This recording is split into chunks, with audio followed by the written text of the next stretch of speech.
आज आचार्य ठाकरेंची जयंती आहे आणि महाराष्ट्रामध्ये वेगवेगळ्या ठिकाणी मोठमोठे कार्यक्रम चालू आहेत.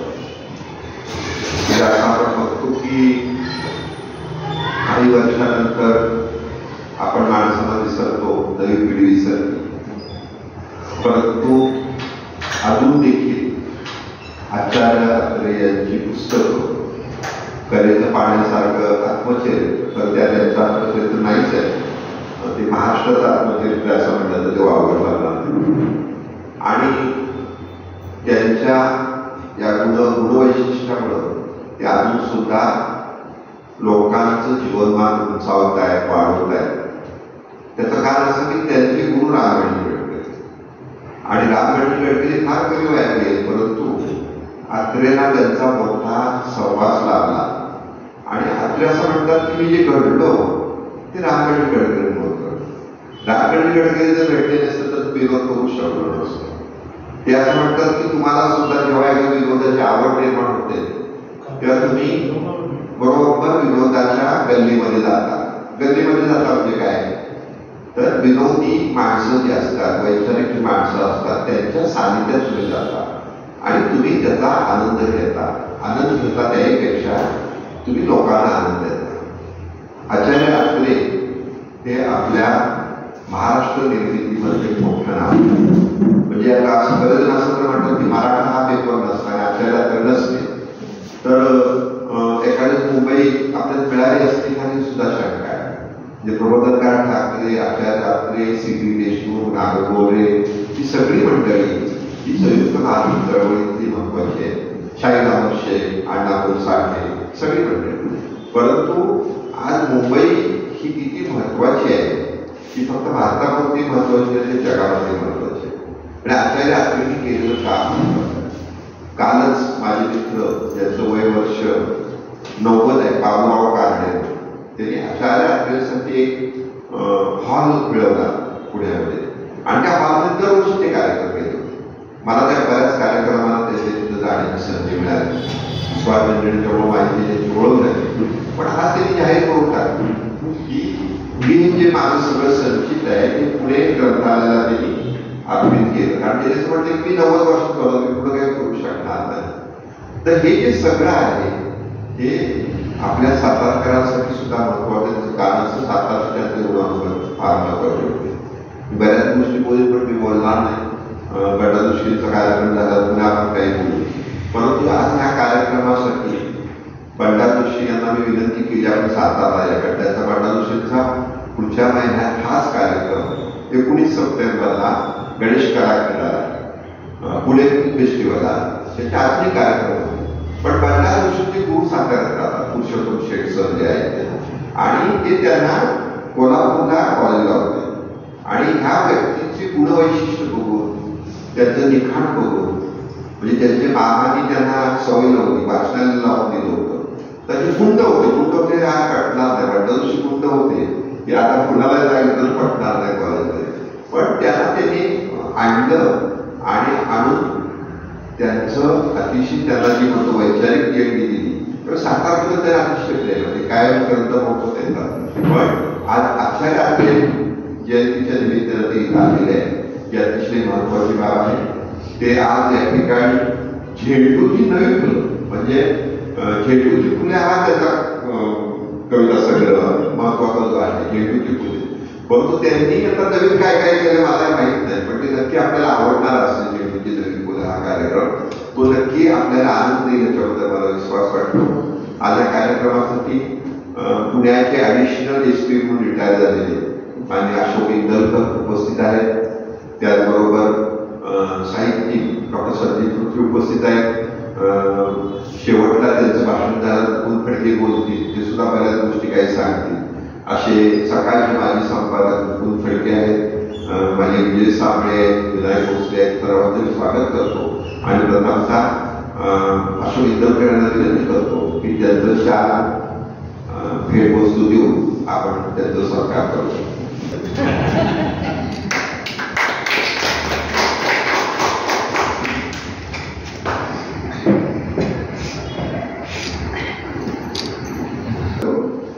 सोसले लेखक आहेत आणि अशोकेंद्र दलकर नुसते DSP म्हणून म्हणजे अशोक DSP म्हणून रिटायर नाही झालेले, तर ते पण लेखक आहेत. तर त्याचा सत्कार सोसले यांनी करावा.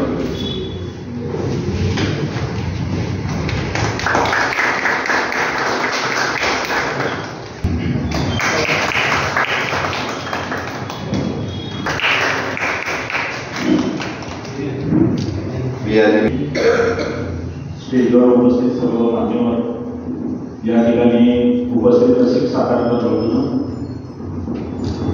आज मला खरोखर चांगलं भाग्य आहे की बंडाजोशीसारख्या सरांना पुण्यावरून आनंद आला या ठिकाणी. चिटणीस साहेबांनी मला सांगितलं होतं गाव येण्याचं तर तुम्ही घेऊन या, पण हा योग एवढा चांगला आहे की पूर्वी आणि शाळेत किंवा कॉलेजला असताना रेडिओ आपण ऐकायचो मला, तर रेडिओवरून त्याचं नाव आम्ही पूर्वीपासून ऐकत होतो. आणि नेमकं त्या कार्यक्रमाला मला त्या ठिकाणी उपस्थित राहता आलं. आजचा कार्यक्रम खूप चांगला आहे, कारण आपल्याला माहिती झेंडूची फुलं हा काय साधा सुद्धा काव्य संग्रह होता. विडंबनात्मक काव्य जे प्रख्यात त्यांच्यासारख्या प्रतिभाशाली माणसांनी, नाटककार म्हणा, साहित्यिक, पत्रकार, सिनेमा, सर्व क्षेत्रात त्यांनी वापर केला होता. झेंडूची फुलं त्यावेळेस 1925 साली मला वाटतं त्याचं पहिलं प्रकाशन झालं होतं. 2 रुपयाला तो अनुभव होता, 2 रुपयाला पुस्तकाचा त्यावेळेस 2 रुपये होतं. प्रख्यात हे पूर्ण महाराष्ट्राला व्यापक प्रकाशित नाव आहे आणि त्यांच्यासारखा विनोदी वक्ता म्हणा, लेखक म्हणा, महाराष्ट्रात पहिल्यांदाच पु ल देशपांडेंच्या आग्रहीचे नाव होतं हे प्रख्यात त्यांचं होतं. तर या ठिकाणी या कार्यक्रमाला बरेच लोक बोलणार आहेत आणि बंडा जोशी सरांचा आपल्याला सर्वांना विनोदी कार्यक्रम नवीन झेंडूची फुलं ते आपण ऐकणार आहोत. या ठिकाणी मला बोलवलं, मला सन्मान दिला. सरांच्या बरोबर माझे 4 शब्द रस्त्याने येताना बोलणं झालं, याबद्दल मी चिटणीस सरांचा आभारी आहे. धन्यवाद. जय महाराष्ट्र. आधी आला तर सोत्री बोलतील, खूप खडके बोलतील आणि मला हे कार्यक्रम. नमस्कार. आपण सर्वजण झेंडूची नवी फुले ऐकायला उत्सुक आहात. कासच्या फुलाचा सीझन आता हळूहळू बघायला लागला, त्याबद्दल झेंडूची फुले भरणार आहेत. बंडा जोशी हे असलेले प्रतिक्रिय यश असलेले एक अभिनेते आहेत म्हणा, किंवा मुलांच्या बाबतीत सांगायचं म्हटलं तर बहुरूपी आहेत. आणि ते दिसतात तसे नाही, ते बोलायला लागले की तुम्हाला समजेल बंडा जोशी काय चीज आहे. फार त्यांच्याबद्दल बोलत नाही, तुम्ही त्या अनुभवणार आहात. आचार्य 13 वर्ष रोजी 1969 झाली आणि आता मला प्रत्यक्ष बघायचं रचना नाही शक्य नव्हतं, कारण माझा जन्म 65 साली. पण मध्यंतरी मी मुंबईत गेलो असताना आमच्या मेडिकल कॉन्फरन्ससाठी गेलो होतो. त्यावेळी माझ्या एका मित्राला मी फोन केला, डॉक्टर बावडेकर. तो त्याचे वडील म्हणजे सिनियर जे डॉक्टर बावडेकर होते त्यांचं आत्रेचं घराणं मित्र आहे. तर त्याच्या फोनवर सहज म्हणला की मी आता शिरीष ताईंच्या घरी चालतो. शिरीष ताई म्हणजे शिरीष पै. मला जरा मोह झाला, तुम्हाला कसं जवळचं मित्र, त्याला म्हटलं किती वेळ थांबायचं, मी येऊ का. मी होतो विमानतळाच्या आधी एका हयात मित्राने आणि माहीमला बावडेकर डॉक्टर आहात. माहीमपासून आत्रेचं जे घर आहे श्रॉफ म्हणून बिल्डिंग आहे, श्रॉफ म्हणजे ते शेजारी जवळ तिथं जायला 20 ते 25 मिनिटं लागली मला टॅक्सीनं. पण तो मित्र मला आशिष बावडेकर म्हणून सर्जन आवडतो, तो थांबला होता. पण त्याच्यावर मी त्यांच्याकडे गेलो, आत्र्यांच्या घरी गेलो. त्या दगडी इमारतीमध्ये आत गेलं की डाव्याला एका कोपऱ्यामध्ये अत्र्यांचा अर्ध पुतळा, त्याच्या खाली अनेक अत्र्यांच्या वस्तू ठेवल्या, त्यामध्ये त्याचा चष्मा होता, मोठं पेन होतं त्यांचं, फाउंटन पेन, असं मोठं जाड पेन होतं, त्याची तरी गौज होती, त्यांच्या अक्षरातले काही कागद त्यांनी ठेवले होते आणि अनेक वस्तू होते. सॉलिसिटर त्यांची लावली, शिरीष पै मिस्टर पै हे सॉलिसिटर, त्यामुळे अनेक वकिलाचे घरात असतात त्याची कागद सगळीकडे होती. आणि त्याच्या वाटकडे मी गेलो तिथं, मधल्या त्यांच्या कॉलमध्ये बसलो, एक 5 मिनिटात त्या 2 मिनिटात शिरीषचे हळूहळू मुलं आले, मुलगे त्यांचे होते. आणि आमच्या मित्राचं माझ्या आशेनं माझी त्यांची ओळख करून केली आणि मला म्हटलं माझं हे काम झालंय, माझं मी जातो, तू घे. त्यानंतर त्यांच्याशी गप्पा मारता जवळजवळ 2.25 तास मी गेलेलो होतो, 2.25 तास. आणि चहा पोहे सगळं झालं आमचं.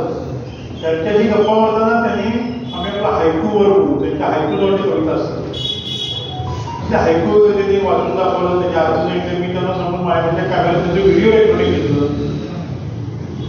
आणि ते सगळं झालं. अत्र्यांच्या वेळेला गप्पा झाल्या, अत्र्यांच्याबद्दल त्यांनी पप्पांच्या आठवणी म्हणून त्यांनी परत लिहिलेलं पण आहे. आणि सासवडचं साहित्य सोडण्याची आवडची गोष्ट आहे. आणि त्यानंतर मी उठताना निरोप घेऊन उठताना त्यांच्या बाहेरचं जे ऑफिसचा हॉल होता, त्या ऑफिसची गर्दी पण आता नव्हती म्हणून.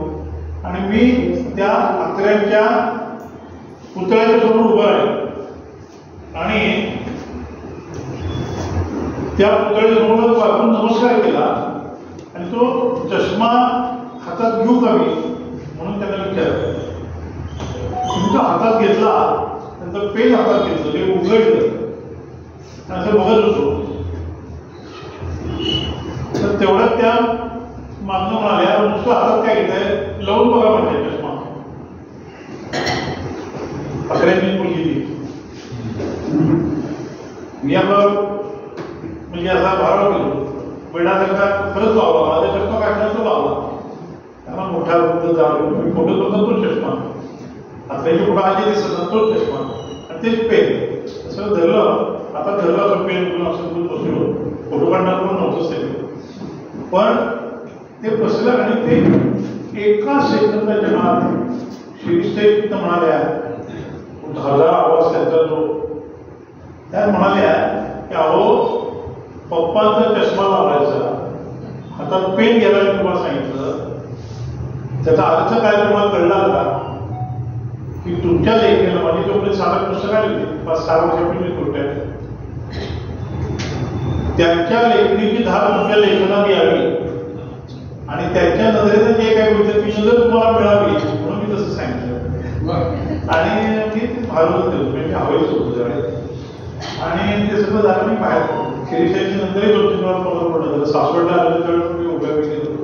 पण अत्र्यांचं जे काही आपण वाचतो, अत्र्यांचं बद्दल ऐकतो, त्यावरून मला असं वाटतं की अफाट अत्रे अचाट, मी त्यावर लेख पण लिहिला, अचाट अत्रे अफाट अत्रे, आजच मी पोस्ट केलं.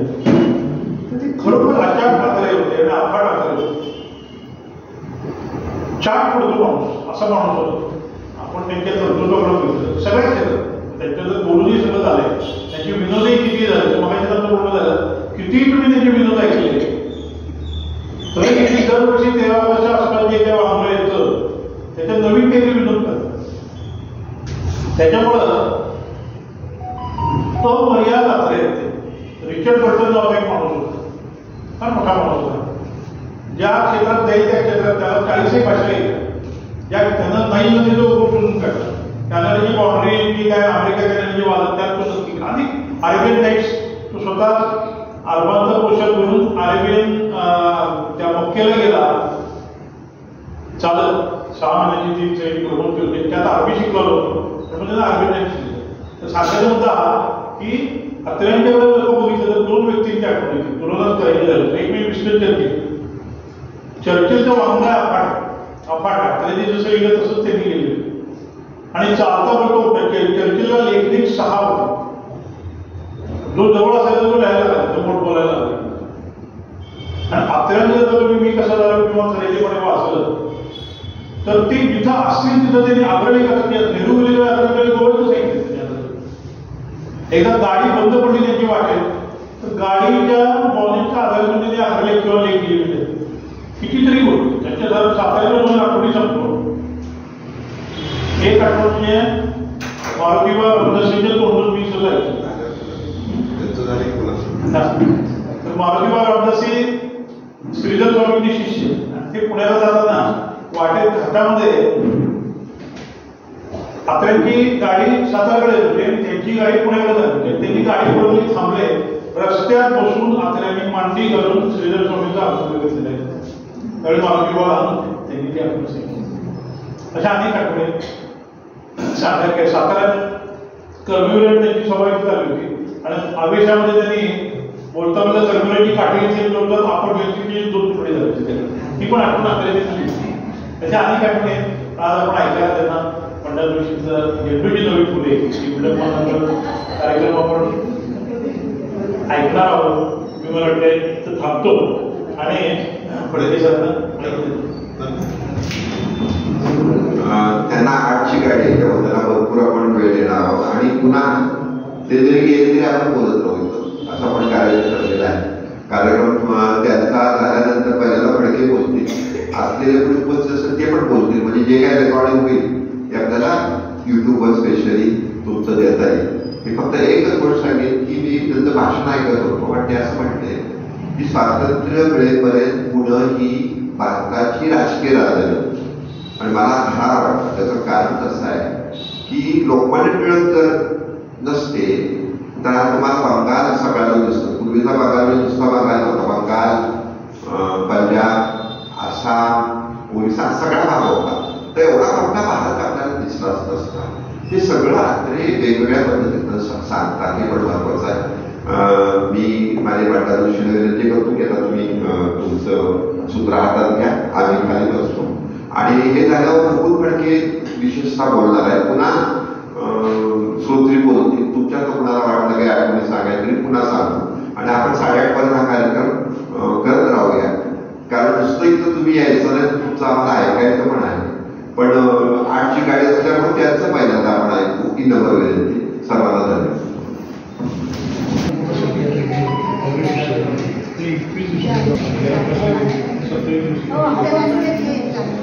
ते 7:30 पर्यंत आपला कार्यक्रम आचार्य अत्र्यांना विनम्र अभिवादन करूया आणि मैफलीचा श्रीगणेश आपण करूया. सुरुवातीला एक सूचना आहे की आपापले मोबाईल सगळ्यांनी बंद करून ठेवा. कारण केव्हा आवाज येईल सांगता येत नाही आणि रिंगटोन तरी काय काय असतं मध्ये ते वाजायला लागते. परवा पुण्यामध्ये एक आजोबा वागले. आम्ही अंत्ययात्रेमध्ये चालू आणि मध्ये त्याचा मोबाईल वाजला. कुठलं गाणं होतं म्हणजे अकेले अकेले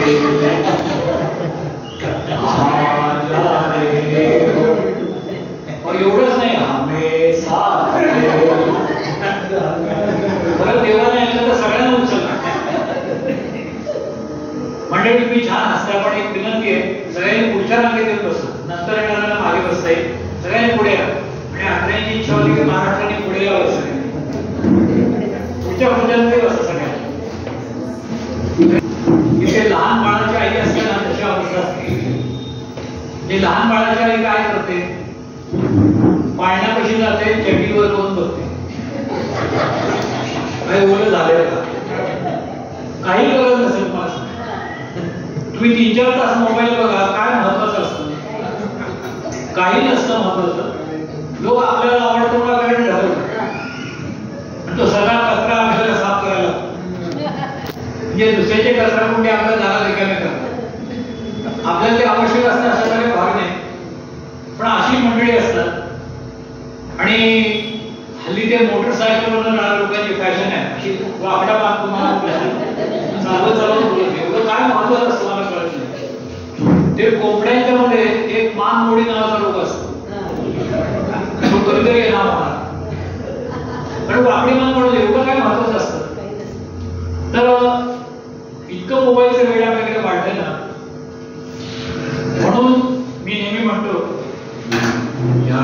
लागलं रे याड लागलं मोबाईलचं जाम याड लागलं इस्त्री करताना फोन येता एकानं इस्त्री करताना फोन येता एकानं इस्त्री कानाला लावली कान भाजलं कार चालवत एक पुढं पुण्याला चाललं आता पुणे म्हणजे विद्वान शहर कार चालवत एक पुढं पुण्याला चाललं फोनवरती बोलत ते ठाण्याला पोचलं याड लागलं रे याड लागलं आता हेडफोन असतो त्याच्यावर लोक बोलतात हेडफोनवर गाणी ऐकत थोडं दात घासू लागलं आणि टूथपेस्टच्या ऐवजी शेव्हिंग क्रीम हाती घेतलं मेसेज वाचत मंडईत कोणी चाललं आणि पिशवीच्या ऐवजी बनियन हाती घेतलं पोचल्यावरी तुम्हाला तो खड्ड्यामध्ये पाय गेला पालथ पडलं शर्ट फाटला फेकून तो हे उघड चाललं याड लागलं रे याड लागलं फोनवरती बोलत येड कॉलनीत पोचलं आणि चॅटिंगच्या नादात शेजाऱ्याच्या घरी घुसलं शेजारच्या बाईनं त्याला मग बाहेर काढलं कळना येड्याला घर नेमकं कुठलं आपलं पाय फोन उघडून घरात घेतलं अर्धवट हे तिलाच टाई थँक्यू बोललं याड लागलं रे याड लागलं आता घरातल्या कामवाले असतात त्यांच्याकडे सुद्धा मोबाईल असतो कामवाल्या मंजुळेनं साहेबाला मेसेज दिला 8 दिवस येत नाही तुमच्या घरी मी कामाला साहेबानं उलटा तिला मेसेज हा धाडून दिला तुझ्यासाठी झुरतोय मी तुझ्यासाठी झुरतोय मी लव कर एक मंजुळा मालकिणीला तिनं तो मेसेज धाडला साहेब घरात बंधुडी भांडी करू लागला याड लागलं रे याड लागलं आता सासूबाई सुनबाई दोघींकडे मोबाईल आहे सुनबाई घाई घाईनं स्वयंपाक करू लागला आणि वर्ण भाताचा कुकर लावली व्हॉट्सअप बघत बसला तास झाला शिट्टी वाजना सासूबाई गडबडल्या गॅस नव्हता म्हणून त्या चौघ्या पेटल्या त्याही फोनवर बोलत चहा करू लागल्या दुधाऐवजी इडली पीठ होऊ लागल्या याड लागलं रे याड लागलं बागेच्या कोपऱ्यात प्रेमिकांची जोडी जमली आणि कृपा बघत येडा बसला दुसऱ्या संगीतपूर्वी चालली फोनवरती बोलत आई बाळापाशी आली आणि बाळाऐवजी मांजराला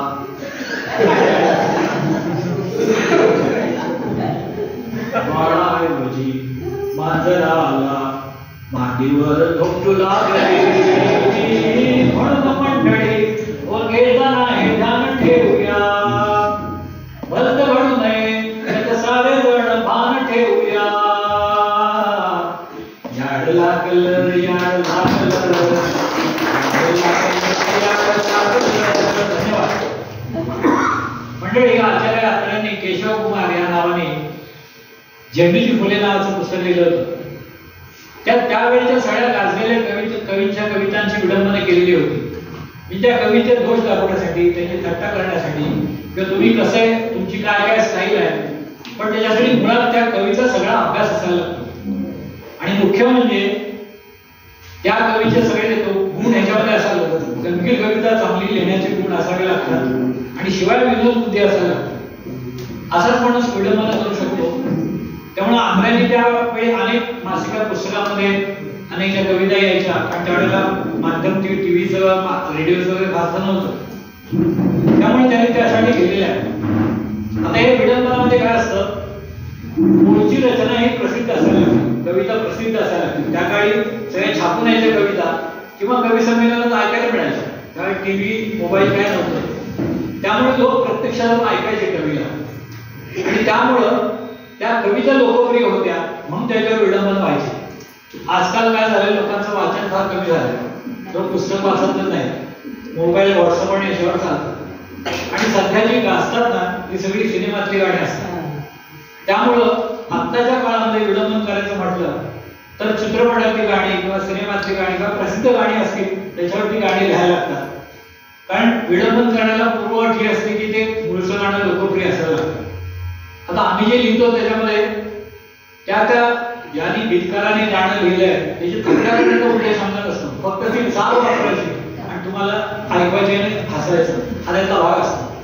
त्यामुळे त्याला समजछंदी विनोदी विडंबन असं आपण म्हणू शकतो. पण अशा अनेक प्रकारचे गाजलेले आणखी गाणं आहे. आता तरुणपणी कसं असतं, मुलगा मुलगी तरुण तरुणी यांच्यात प्रेम जमतं. आणि एक आमच्या गल्लीतला मुलगा गेला, एका मुलीला म्हणाला, चांद पे दाग सूरज में आग, चांद पे दाग सूरज में आग. ती म्हणाली, मेरा बाप आ रहा है जल्दी से भाग. कारण मुलींची वडील म्हणजे डेंजर गोष्ट तुम्हाला सांगतो. तो एकदा मुलीला घेऊन हॉटेलमध्ये गेला आणि तो वेटर म्हणाला, साहेब काय पाहिजे, साधा डोसा, मसाला डोसा, कट डोसा. ती म्हणाली, 8 डोसा पाहिजे. म्हणाले, का, माझे वडील येतात म्हणाले समोर. तो असली भीती होती. आणि देवारी नावाची मुलगी होती पुण्यामध्ये, तिला सगळे देवी देवी असं म्हणायचे. आणि तिच्या वडिलांनी दरवेळेला बोर्ड लावला होता, देवीचा प्रेमी कळवा, 1000 रुपये मिळवा. अशी वडिलांची धाक होता.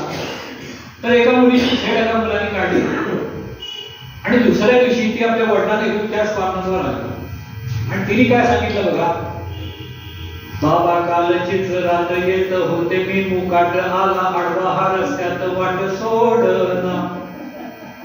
बाबा कालचीच रात येत होते मी, मुकाट आला आडवा हा रस्त्यात वाट सोडना. मेला मवाली हा असा झाला होता वेडा पिसा, हात धरला माझा असा कळ जाईना. त्याला ढकलून बाजूला मी धावत पळत घरी आले, धावत पळत घरी आले. घडले जे जे तुम्हापाशी सारे काही बोलले, याची नजर नाही बरी बसली, याची जिरवा सारी याला धरून चांगला चोपा हाणा, याची खोड मोडा पुरी याचे वाजवाच बारा. वडील काय सोडतात काय, त्याने त्याला धरून चांगला ठोकला, इतका उडवला की तो म्हणायला लागला, अहो असं काय करता, बदा बदा मारता, अहो असं काय करता, बदा बदा मारता, दणदण हाणता, सुजली माझी पाठ सारी. अहो हाताची बी हाड मोडली, पायाची बी तोडली, आता पुरे करा हाणा मारी. मला जाऊ द्या ना घरी, माझे वाजले की मला. मग तो म्हणायला लागला, बाप का मार मैंने सुना था, मार क्या है ये मुझको नहीं थी खबर, जब से तुझसे मोहब्बत में करने लगा, बीच में तेरा बुड्ढा ही मरने लगा. मग तिनं त्याला सांगितलं, थोड़ा थोड़ा प्यार होगा, थोड़ा इंतजार होगा, मेरे डैडी का सजना तुझे थोड़ा मार होगा.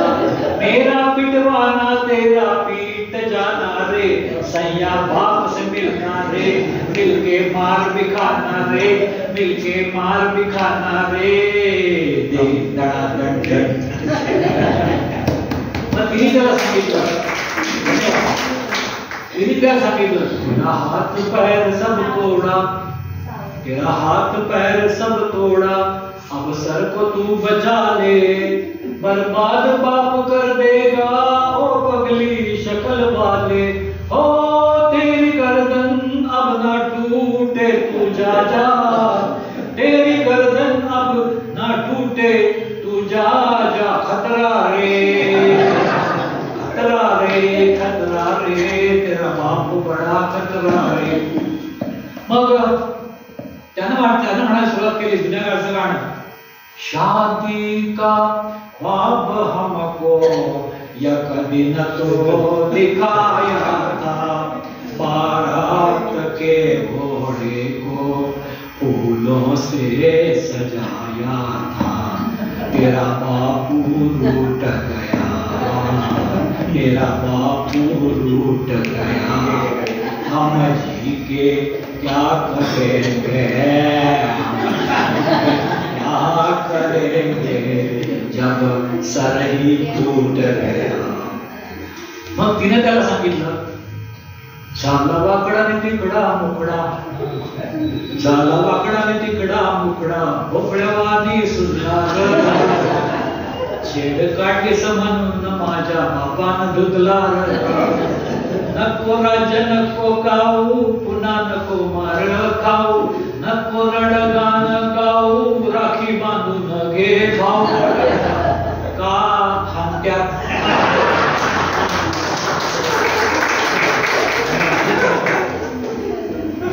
छान तुम्ही हसलात का बघितलं की बरं वाटलं.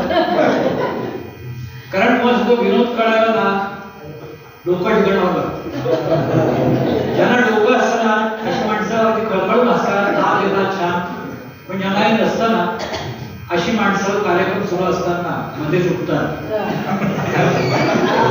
हळूहळू जायला लागतात.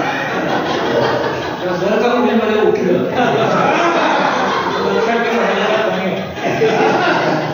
त्याला इलाज नसतो. आणि काही लोक तर त्यांचं लक्ष नसतं तर मोबाईल शेअरिंग मध्ये असतात, आणि काही लोक तर आजच्या विनोदाला उद्या सगळे असतात, पण पटकन लक्षात येणं महत्वाचं असतं. कारण हल्ली टेन्शन फार झालं, इतकं टेन्शन आहे की मेन्शन करायची सोय नाही. चेहरा असा लांबट आणि आंबट, कपाळावर स्पीड ब्रेकर, आणि चेहरा असा अपचन झाल्यासारखा असतो.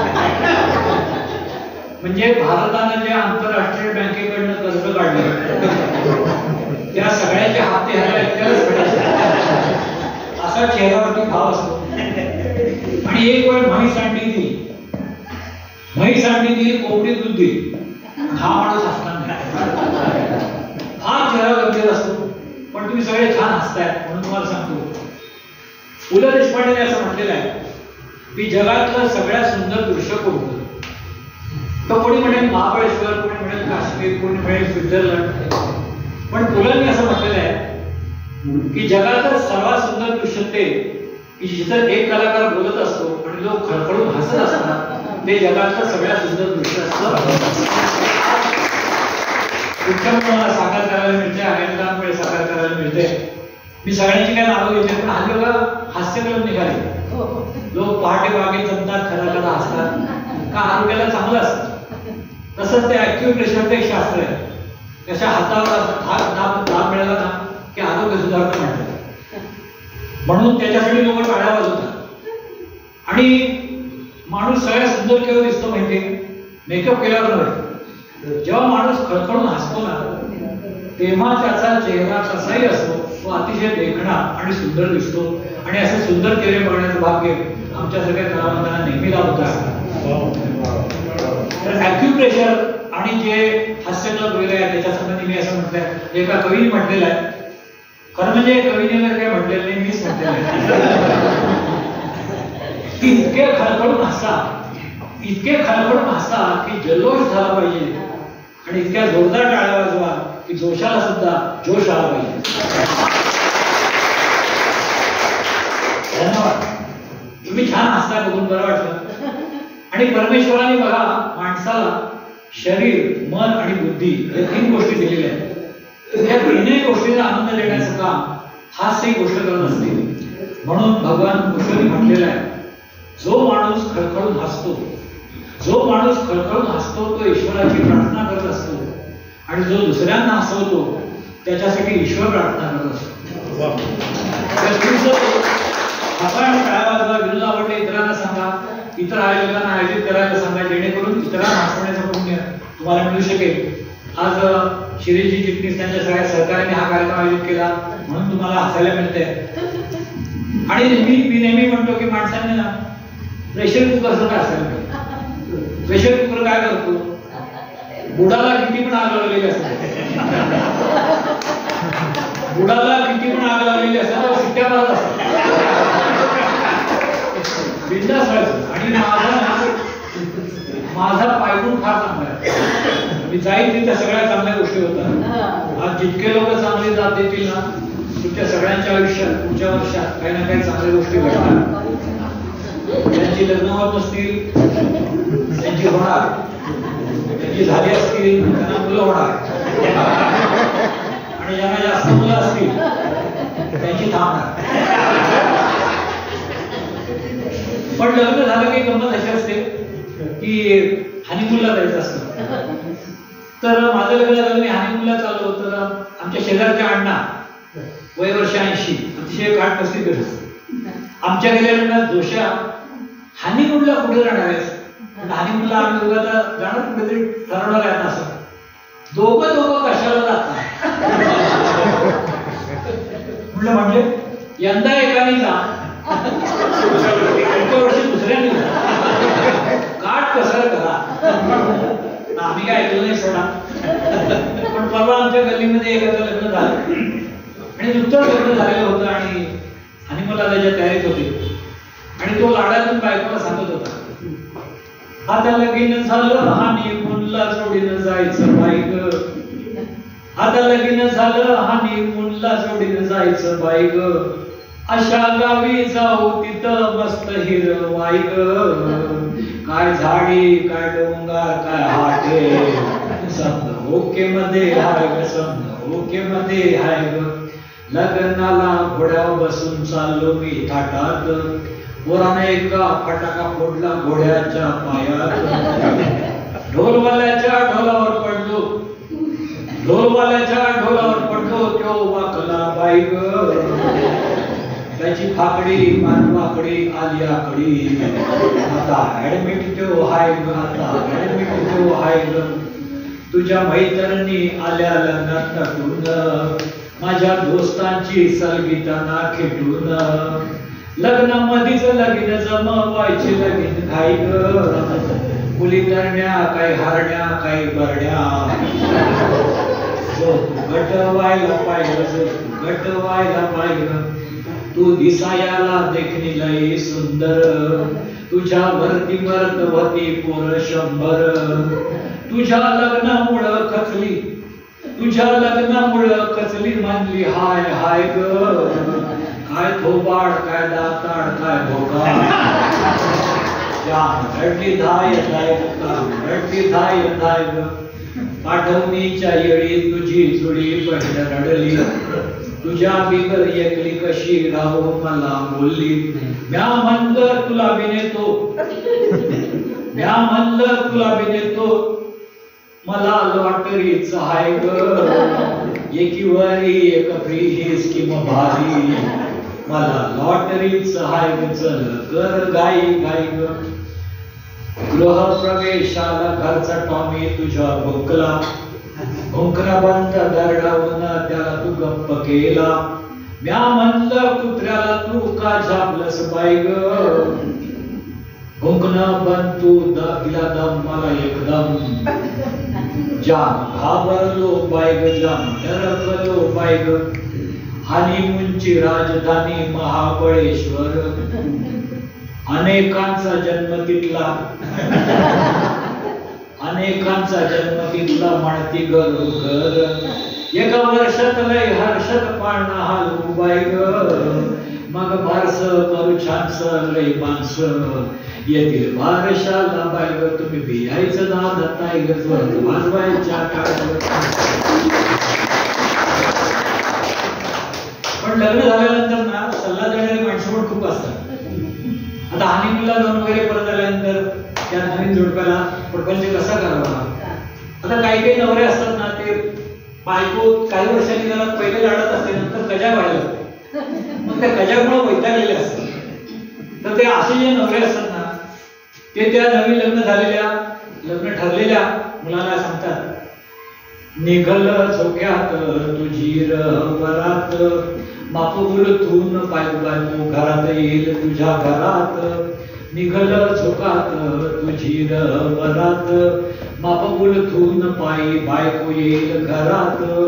काही दिवसांनी भांडल घेईल तुला दमात, तवा धीर सोडू नको ठेव हे ध्यानात.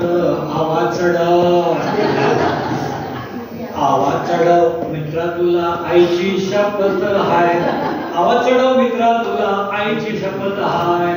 लग्नाच्या पंगतीत देईल घास तुला, लग्नाच्या पंगतीत देईल घास तुला.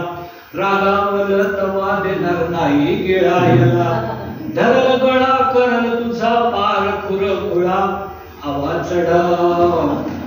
चढव मित्रा तुला आईची शपथ हाय, आवाज चढव मित्रा तुला आईची शपथ हाय. गिरणीत मंडईत पाठवल तुला, कामवाली आली नाही तर लावल कामाला. म्हणलं करा केरवारे धुणी धुवा पिढा. आवाज चढव मित्रा तुला आईची शपथ हाय, आवाज चढव मित्रा तुला आईची शपथ हाय. गृह प्रवेशाला तुला भरवल पेढा, मग डोकं फिरविल होशील ठार येडा. म्हणून लाडत आली तरी वाहत जायचं नाही, आताच जर बसव अशी संधी परत नाही. आली वाटत बायको माझी आता समोरून, म्हणून थोडं खोटं बोलतो शब्द फिरवून. येईल तुझी बायको जेव्हा तुझ्या घरात, सांगल ती तेच कर ठेव हे ध्यानात. राहायचं तिच्या संग जर का सुखात, कधी जर रागावली तर राहा शांत. आवाज प्रेमळ, याची बायको समोर आलेली असते. आवाज प्रेमळ मित्रा तुला आईची शपथ हाय. पण दारात हळूच म्हणतो, आधी बोललो तेच घड्या लक्षात ठेव सार, तिला घेऊन बोललो ते विसरून जार. आवाज चढव मित्रा तुला आईची शपथ हाय, आवाज चढव मित्रा तुला आईची शपथ हाय. आवाज चढव मित्रा तुला आईची शपथ हाय, आवाज चढव मित्रा तुला आईची शपथ हाय. आता आम्ही गाजलेली गाणी असतात. आमच्या शेजारी गाणाऱ्या मुलगी राहते, गाणारी मंदा तिथं नाव आहे, आणि ती गाणं शिकत असते, पण गाण्याचे कार्यक्रम पण करत असते. पण तिची परिस्थिती अशी होती की तिला ज्या गुरुजींनी गाणं शिकवलं त्या गुरुजींनी हिला गाणं शिकवलं, आणि त्या गुरुजींनी गाणं सोडून दिलं. इतका त्याच्यावरती परिणाम झाला. आणि ती गायला लागली ना की शेजाऱ्याचं पुत्र भुंका लागायचं. मग तिचे वडील भांडायला शिकव, तुमचा पुत्र भुंकताय. ते म्हणाले सुरुवात कोण करणार. तुम्हाला सांगतो, इतका आवाज वाईट होता, घसाड होता. आणि ती एकदा गायला गेली आणि तिने असा पहिला सूर लावला. लोक म्हणले, वा काय आवाज आहे, काय आवाज आहे म्हणाले. काही एकाने तरी येऊन तिच्या पायात झाले पहिल्या गाणं म्हटल्यावर. म्हणाले पुन्हा खाऊ नका. असला तिचा आवाज होता. म्हणून तिचं गाणं आहे. गाजलेल्या गाण्यात म्हणजे शांताबाई, त्या शांताबाईवरचं गाणं आहे. सगळे श्रोते म्हणतात थांबाबाई, थांबाबाई, थांबाबाई म्हणताबाई. गबाळ ध्यान मांडून ठाण हलवत मान, गबाळ ध्यान मांडून ठाण हलवत मान. मारता तान तालाची सुराची मुळी न जाण, बधीर केलं तर डोकं काल. वाकडा चेहरा भीषण नखरा, गळ्यात खाकरा, वाकडा चेहरा गळ्यात खाकरा. जसा की ओरडे बडीचा बकरा, श्रोते ते मला ती भिंतीला टकरा टकरा बकरा टकरा बकरा टकरा बकरा टकरा बकरा. थांबाबाई. कोणीतरी धावा, कोणीतरी धावा, गाणे थांबवा, माल वाचवा, पुरे हा कालवा, पुरे हा कालवा, दिवे ते मालवा, पोलीस बोलवा, सांगा हे तिला हिच्या कानात वाजवा. बाईला उठवा उठवणं, चालवा चालवा, घालवा चालवा, घालवा चालवा, घालवा चालवा, घालवा थांबा बाई. बाई एकट, बाई एकट, चालली वटवट, वैताग वैताग फुकट, वैताग फुकट, बाई आता उठ बाहेर भटक, इथून सटक नाही तर होईल तुला अटक, अटक सटक, अटक सटक, अटक सटक, अटक सटक थांबा बाई. मारती ही ताना गरा गरा, कापतोय आम्ही थरा थरा, चक्र येतात भरा भरा, कुणीतरी हिचा गळा धरा, घोडा खाली हिला परा परा, कपडे फाडून टरा टरा, चला बाहेर आपले घ्या भरा भरा, भरा भरा, भरा भरा, मग थांबल्या पाहिजे. पण कधी कधी कटकट बायको कटकटी मिळते आणि माणसं वैतागतात. आणि तो आमच्या शेजारी रस राहतात, ते पण असे बायकोला वैतागलेले. त्यांनी परवा गाणं म्हटलं, एक प्रसिद्ध गाणं आहे, टिकटिक वाजते, हा त्याच्या त्या गाण्याच्या तारीवर आहे. कटकट बायकोची घरात, वटवट अखंड जोरात, वाटत का अंड हिला काढून लग्नाची वरात. कटकट बायकोची घरात, पूर्वी तिला मनी माऊ म्हणायचो मी लाडान, मनीची झाली वाघीण ती, उंदीर मी तिच्या पंजात. डर काढी ऐकून तिची ठसका लागतो घशात. कटकट बायकोची घरात, लग्न झाल्यापासून ती मला मानते बैल मानते, रोज रोज पालेभाजी खायला मला घालते. बैला परी वाटे मला चरून यावे रानात. कटकट बायकोची घरात, माहेरचा गर्वतीला सांगते ठासून जोराने, म्हशी सुद्धा म्हणे तिथे असती गोऱ्या रंगाने. बैल माणे हसतात बघून म्हशींना घोट्यात. कटकट बायकोची घरात, वटवट अखंड कानात. दिवाळीच्या पाडव्याला हसते मला उठणे, बाकी मग वर्षभर पाठीत घालते लाटणे. छळ असा सोसत मी बसतो घराच्या कोण्यात. कटकट बायकोची घरात, प्रश्न पडे शेजाऱ्यांना भांडती दोघे सतत, तरीही झाली दोन पोरं कशी पडती पोळ्यात. नाही ठाऊ त्यांना आम्ही येतो कधी कधी लाडात. कटकट बायकोची घरात, वटवट अखंड कानात. कसा बसा तसा आणखी अन्यायाची गोष्ट असते की आता इथं सुद्धा बघा, महिलांच्या कपड्यांचे रंग कसे आहेत, एकदम विविध रंगी असतात, विविध रंग असतात. आणि पुरुषांच्या कपड्यांचे रंग बघा ठराविक असतात. आणि हा अन्याय असतो. बाजारात सुद्धा बघा तुम्ही, बायकांच्या कपड्यांची दुकानं किती असतात, पुरुषांच्या कपड्यांचे एखादं असतं. त्या गरीबाला काय लग्नात एक सूट मिळतो, तो पण काही दिवसांनी पोट सुटलं की देऊन टाकला जातो. त्याच्यावर गाणं आहे, गरिबांनी पूर्वी गाणं लिहिलेलं आहे, एक धागा सुखाचा शंभर धागे दुःखाचा. त्या चलीवरचं गाणं आहे, एक धागा सुटाचा शंभर कपडे स्त्रियांचे, गतजन्मीचे देणे असते दुकानदारांचे.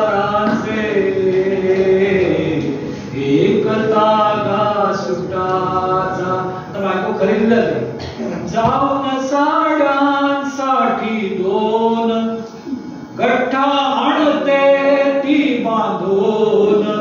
आतून चिडणे वरून हसणे अभिनय नवऱ्यांचे. एक धागा सुटाचा, कपाट भरले शत साड्यांनी, रंगीत रेशमी नवरंगानी.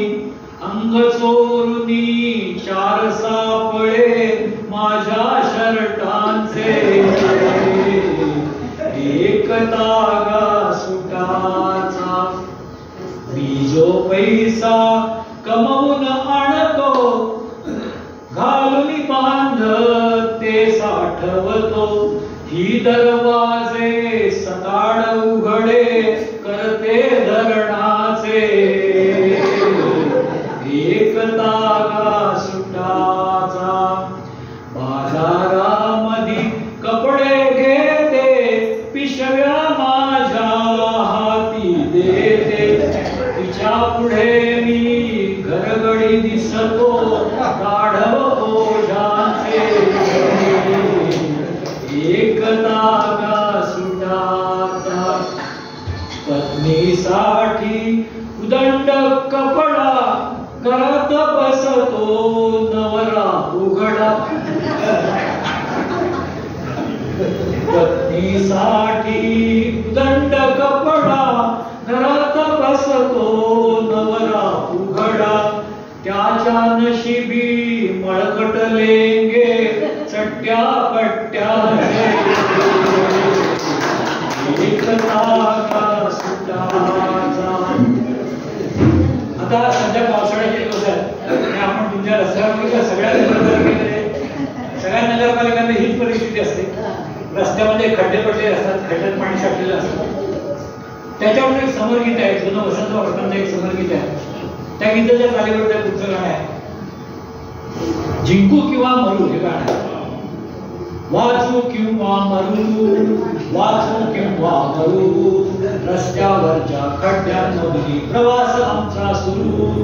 वाचू किंवा मरू, खड्ड्यामध्ये पडून नागरिक, खड्ड्यामध्ये पडून नागरिक होती हाडांचे तुकडे बारीक. गोळा आम्ही करू, वाचू किंवा मरू, डबकी साचून डास माजती, डबकी साचून डाब त्रास माजती, चालून रोग प्रसार करती, अंथरुण आपण धरू. वाचू किंवा मरू, खड्डे भरण्यासाठी टेंडर, खड्डे भरण्यासाठी टेंडर, पैसे खावली म्हणती नेते, किसे आपले भरू. वाचू किंवा मरू, वाचू किंवा मरू, काही खड्ड्यात गाळ साचतो, काही खड्ड्यात गाळ साचतो, खड्डा त्याने भरून जातो, वृक्षारोपण करू. वाचू किंवा मरू. आता खड्डे भरतात, खड्डे भरले उंचवट्यानी, खड्डे भरले उंचवट्यानी, चढतो पडतो आपण वरुनी, गिर्यारोहण करू. वाचू किंवा मरू, खड्ड्यामध्ये पाणी पत्थर, खड्ड्यामध्ये पाणी पत्थर, पडून मेलो तरी 72, अमर होतात नाही ठरू. वाचू किंवा मरू, खड्ड्यांमध्ये पाया खोदू, खड्ड्यांमध्ये पाया खोदू, त्या रस्त्यांची थडगी बांधू, त्यांना वंदन करू. वाचू किंवा मरू, मरून त्या रस्त्यावर आपण, मरून त्या रस्त्यावर आपण, पुनर्जन्म घेऊ सारे जण, मरू पुन्हा अवतरू. वाचू किंवा मरू.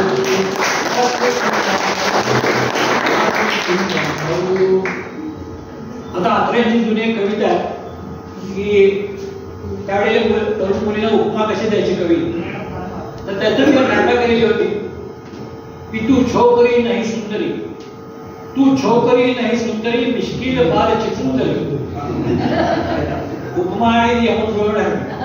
तू छोकरी नाही सुंदरी, मिश्किल बाल चिचुंदरी, काळा कडा में पत्थरी, तू काश्मीर असलेले खुश होती.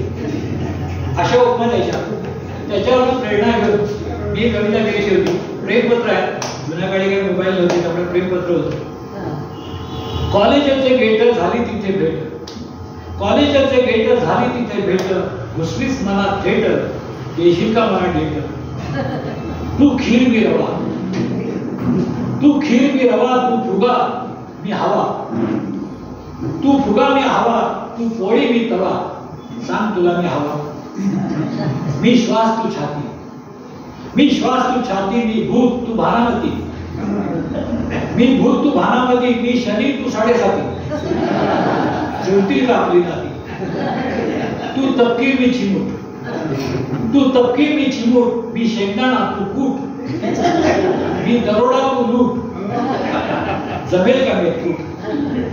तू कोबी मी गड्डा, तू कोबी मी गड्डा, तू दारू मी अड्डा, तू वाट मी खड्डा, तू गुटकी मी गिड्डा.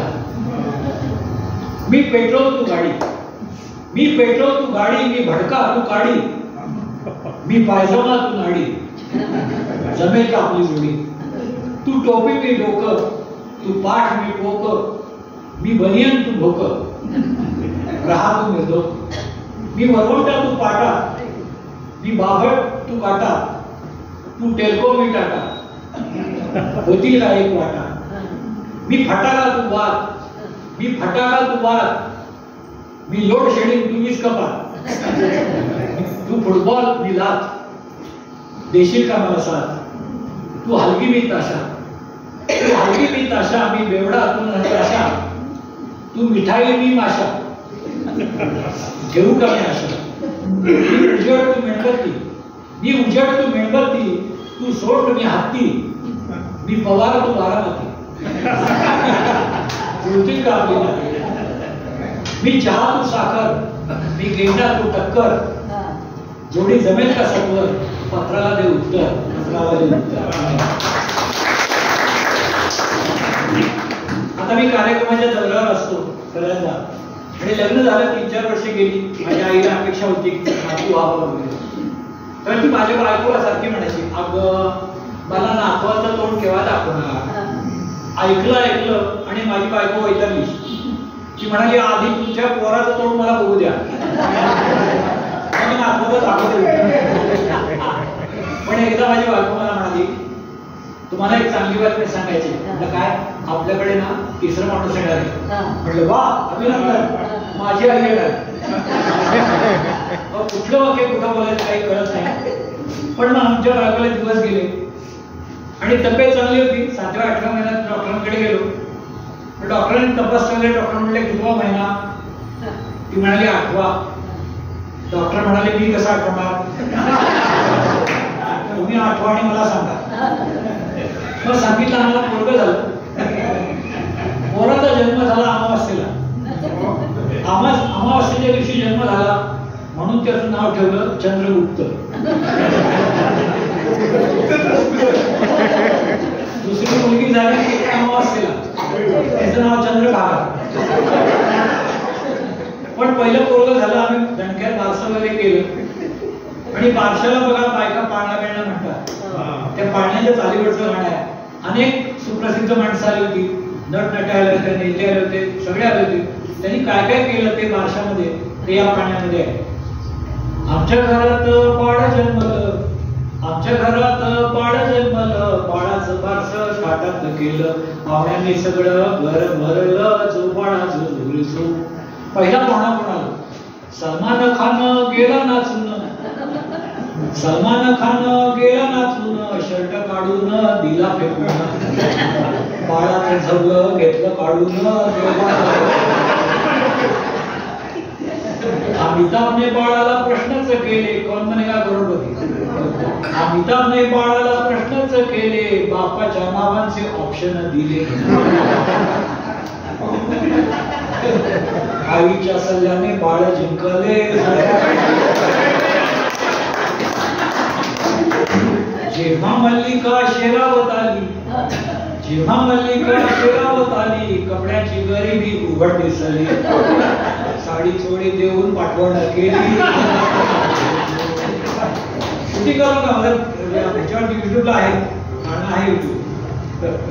आमिर शाहरुख सलमान खान, आमिर शाहरुख सलमान खान, सगळी खानावळ नाचली छान, बाळानं खुशीत डोलवली मान, जो बाळा जो. हेमा श्रीदेवी करीना आल्या, ह्यांनी लग्न झालेल्या पुरुषांची लग्न केलेले. हेमा श्रीदेवी करीना आल्या, सवाष्णी आपापसात कुजबुजू लागल्या, नवरे पळवणाऱ्या नाट्या. सैफच्या पोरांसह करीना आली, सैफ अली खानच्या आधीच्या लग्नाची पोर. सैफच्या पोरांसह करीना आली, कसं बस हसत एवढंच म्हणाली, नवऱ्यावर 2 पोरं फ्री मिळाली. अर्ध्या मिनिटात राखी सावंत, अर्ध्या कपड्यात राखी सावंत, बाळाचा पापा तिला पसंत, मिका लहान बाळाला खंत, जो बाळा जो. विद्या लहान झाली होती. विद्याने दिले आपले पोस्टर, विद्याने दिले आपले पोस्टर, पाहून ते बाळ बोलले सत्वर, अगदी डर्टी तुझे डर्टी पिक्चर, जो बाळा जो. विवेक सलमानाचा मूड खराब, तर दोघांचा ऐश्वर्यावरती जीव होता. विवेक सलमानाचा मूड खराब, ऐश्वर्या अभिषेकचा पाहून रुबाब, दोघांचे भांडण दुसऱ्याचा लाभ. सैराट मध्ये आर्ची आली, सैराट मध्ये आर्ची. आर्चीला बघून पाळ लागले रांगू, आर्चीला बघून पाळ लागले रांगू, बोलली ती बाळाला सोनूल्या टिंगू, मराठी कळतं का इंग्लिश मध्ये सांगू. सन्नी लिओनीने चॉकलेट आणली, सन्नी लिओनीने चॉकलेट आणली, देण्यासाठी तिनं हातात धरली, गर्मीनं हातातच वितळून गेली. आली सासू पीडित अलका कुबल, आली सासू पीडित अलका कुबल, सासू वाशिणी रडल्या गळगळ, त्यासाठी गळतो गळ कानवळ, जो बाळ. राजकारणाची मंडळी आली होती. बाळंतविडा घेऊन सोनिया आल्या, बाळंतविडा घेऊन सोनिया आल्या, दिवल्या बिजारी बाळाला दिल्या, नाड्या मात्र आपल्या हातात ठेवल्या. उजवा सिग्नल देत गाडी एक आली, उजवा सिग्नल देत गाडी एक आली, डावीकडे वळून घरगन घुसली, पवार आल्याची खात्री पटली. पंकजाताईने चिठ्ठी आणली, पंकजाताईने चिठ्ठी आणली, बाळानं थोडी चाकून पाहिली, बाळ म्हणाले मी माती खाल्ली. नरेंद्र भाईनी खुर्ची गाठली, नरेंद्र भाईनी खुर्ची गाठली, राहुलच्या आईने एकच ओळ म्हटली, घे बाळा हाती तू चहाची किटली. बिहारचे लालू चाचाही आले, बिहारचे लालू चाचाही आले, बंगल्याच्या मागे तर फिरू लागले, जेवण नको चारा खातो म्हणाले. पवारांनी खेळण्यात रमवली मुले, पवारांनी खेळण्यात रमवली मुले, वाघाचे जादूने मांजर केले, पायात घड्याळाचे पट्टे बांधले. केजरीवाल एकटेच बारशाला आले, केजरीवाल एकटेच बारशाला आले, वहिनी का नाही आल्या आम्ही विचारले, जनतेला विचारून सांगतो म्हणाले. रेल्वेमुळे काही न झाला उशीर, रेल्वेमुळे काही न झाला उशीर, बोलले इंजिन केलं भरत्या ट्रॅकवर, दरवेळी रूट बदले ड्रायव्हर, जो बाळा जो. नवी बायको घेऊन आले थरूर, शशी थरूर, नवी बायको घेऊन आले थरूर, तिला बोलले छान दिसते सुंदर, सुनंदा नंतर तुझाच नंबर. अदानी पण आले, अदानी काय हवं बाळ म्हणाले, अदानी काय हवं बाळ म्हणाले, दत्तक घ्या मला बाळ बोलले, ऐकून दिवाळे आमचे वाजले, जो बाळा जो. सुप्रिया बोलल्या डा बाबांचे बघा, सुप्रिया बोलल्या डा बाबांचे बघा, अकेला देवेंद्र भोग्या करेगा, केलं त्यानं तेव्हा बोलल्या आगा जो बाळा जो जो. दाऊदने बाळाला गणित शिकवले, दाऊद इब्राहिम, दाऊदने बाळाला गणित शिकवले, 10 कोटींचे एक वाजे धरले, 100 कोटी म्हणजे देशमुख झाले. नीरव मोदी तिथून फरारी झाले, नीरव मोदी तिथून फरारी झाले, आडनावाचे वाईट मोदींना वाटले, राहुलमुळं गांधी स्वर्गात रडले, जो बाळा जो. उद्धवरावांचे टोमणे ऐकून पाहुणे बोलले खूप हसून, बाळासाहेबांचे मस्त कार्टून, जो बाळा जे जो. अनिल देशमुखांना बोलले बाळ, अनिल देशमुखांना बोलले बाळ, इंग्रजी व्याकरण बेकार साल, ईडी लागली की बदलतो काळ, जो बाळा जे जो. दिग्विजय सिंग शशी थरूर आले, दिग्विजय सिंग शशी थरूर आले, राहुलसाठी वधू शोधू लागले, स्वतःसाठी शोधून घेऊ न गेले. पवारांना म्हटले चला ना जेऊ, पवारांना म्हटले चला ना जेऊ, पवार म्हणाले अंदाज घेऊ. डोक्याची खुर्ची मिळते का? भ्रष्ट नेता एक पक्षामधला, भ्रष्ट नेता एक पक्षामधला, येईल त्याला देवेंद्रांनी आडला.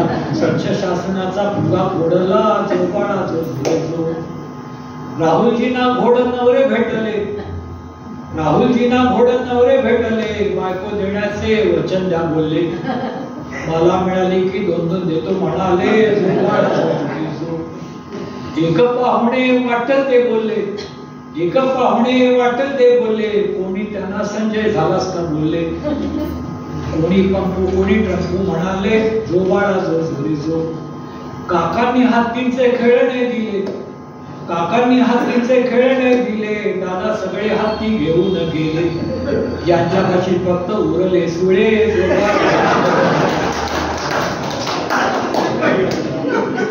शिंदेनी अख्ख्या सेनेला आणले, शिंदेनी अख्ख्या सेनेला आणले, सेनापतींना अनाथ केले. सेनापती फक्त पती उरले, झोपाळ. पुढचं बारसं केव्हा देवेंद्र बोलले, पुढचं बारसं केव्हा देवेंद्र बोलले. 2.5 वर्षांनी आम्ही सांगितले, मी पुन्हा येईन देवेंद्र बोलले. केजरीवालांनी झाडू आणला, केजरीवालांनी झाडू आणला, सगळ्यांनी कचऱ्यात टाकून दिला. कचरा गाडीने तो उचलून नेला. नवे क्रीडा मंत्री कोकाटे आले, नवे क्रीडा मंत्री कोकाटे आले, फोनवरच्या रवी मध्ये रमले. बाळाला शिकू का आम्हा म्हणाले. बनियनवर मंत्र्यानं वाडप्याला मारले, बनियनवर मंत्र्यानं वाडप्याला मारले, तरी देवेंद्रांनी नाही हाकलले. असं नाही करायचं त्याला बोलले.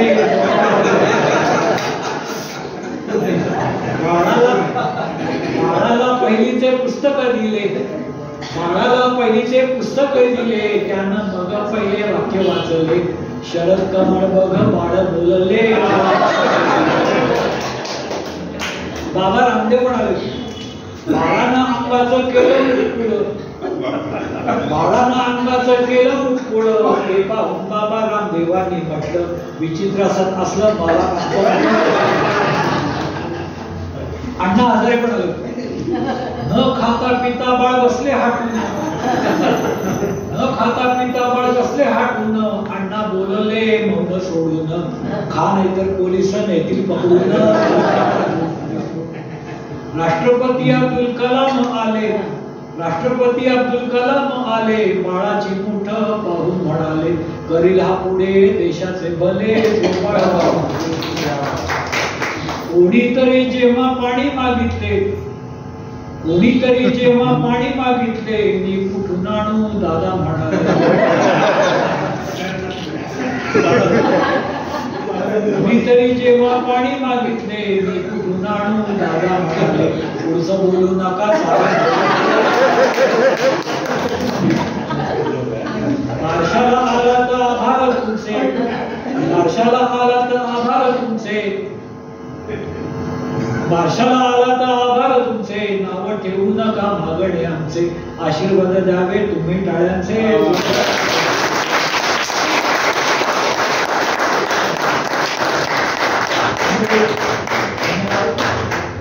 निरोप घेताना जाताना फक्त एक इच्छा, निरोप घेताना जाताना फक्त एक इच्छा, असेच तुम्ही हसत राहा. या हार्दिक शुभेच्छा.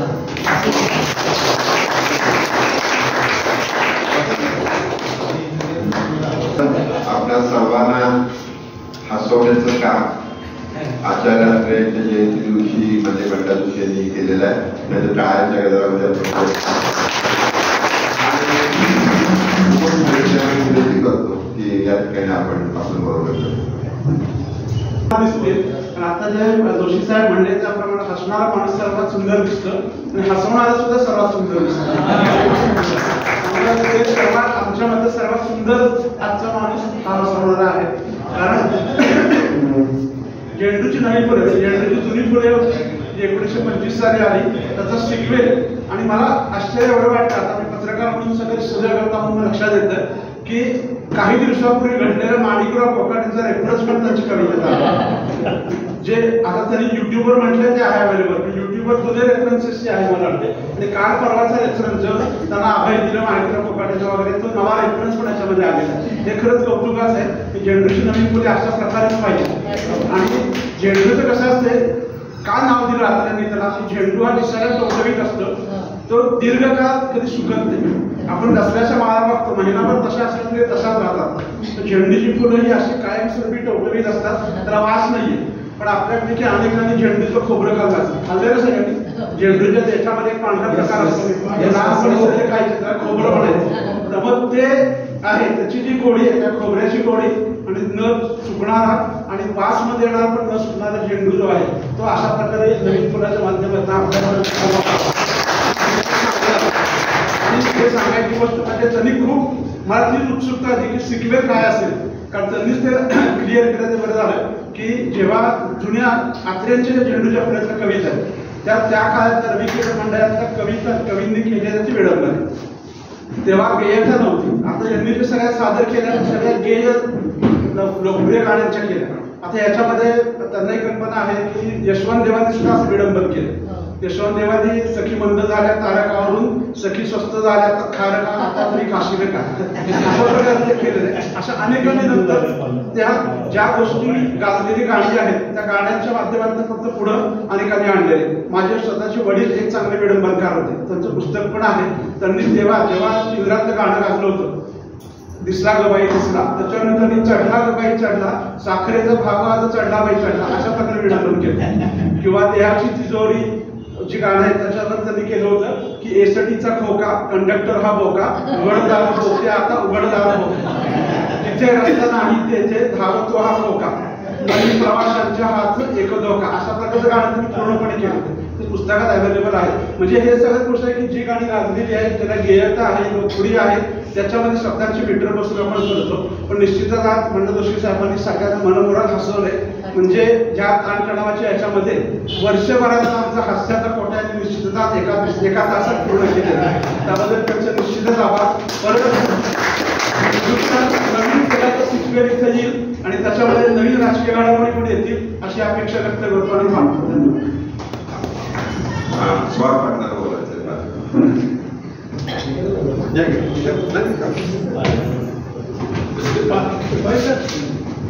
पाण्याचा शेवटचा पॅराग्राफ येतो. हो सांगतो गाण्याचा शेवट. मला किर्ती सरांचा फोन आला आणि त्यांनी आवडीने मेसेजही पाठवलं होतं व्हॉट्सअपवर यायचं म्हणून. आणि ते म्हणाले की अहो बंडा जोशींचा कार्यक्रम यायचंय, तर तुम्हाला माहिती आहे ना? मला माहिती आहे असं मला माहिती आहे, काय येणार म्हणलं. तुम्ही बोलत असतं तरी मी या कार्यक्रमाला येणारच होतो आणि इतके त्यांचे व्हिडिओ वगैरे पाहिले. मला विशेष सांगायचं होतं जे त्यांच्याशी बोललं कदाचित त्यांना आठवतं की नाही मला माहिती नाही. आज आपण असं आचार्य अत्रेंचा आज जन्मदिवस आहे, वाढदिवसाविषयीच बोललो. आचार्य अत्रेंच्या बरोबर आजचा अल्फ्रेड हिचकॉक रसचित्र इंग्लिशमध्ये त्यांचाही आज वाढदिवस आहे. परत टीव्हीचे जनक टेलिव्हिजनचे जॉन लॉबी बेड यांचाही आज वाढदिवस आहे. नंतर शोएब अख्तर हा पाकिस्तानचा, त्याचाही आज वाढदिवस आहे. नंतर बालकवी त्र्यंबक बापूजी टोमरे यांचाही आज वाढदिवस आहे. आणि ज्येष्ठ साहित्यिक तर आचार्य त्यांचा आहेच आहे. विश्राम बेडेकरांचा आणि चंद्रकांत मांढरेंचा सुद्धा आज वाढदिवस आहे. एवढ्या महान महान लोकांचे आज वाढदिवस आहेत. तर आचार्य यात्रेच्या बरोबर असंच परवा 11 ऑगस्टला सुनील शेट्टींचा पण वाढदिवस होता चित्रपट. त्याच्यावर जॅकलिन फर्नांडिसचा पण वाढदिवस होता, श्रीलंकेच्या आणि आताची अभिनेत्री. आणि विसो वाळंबी आपले ज्येष्ठ साहित्यिक आणि पत्रकार त्यांचाही वाढदिवस होता. पाकिस्तानचे पूर्वीचे पंतप्रधान परवेज मुशर्रफ यांचाही वाढदिवस होता परवा. आणि परवा सुप्रसिद्ध निवेदक, हास्यकवी, विडंबनकार आणि एकपात्री कलाकार बंडा जोशी यांचाही वाढदिवस.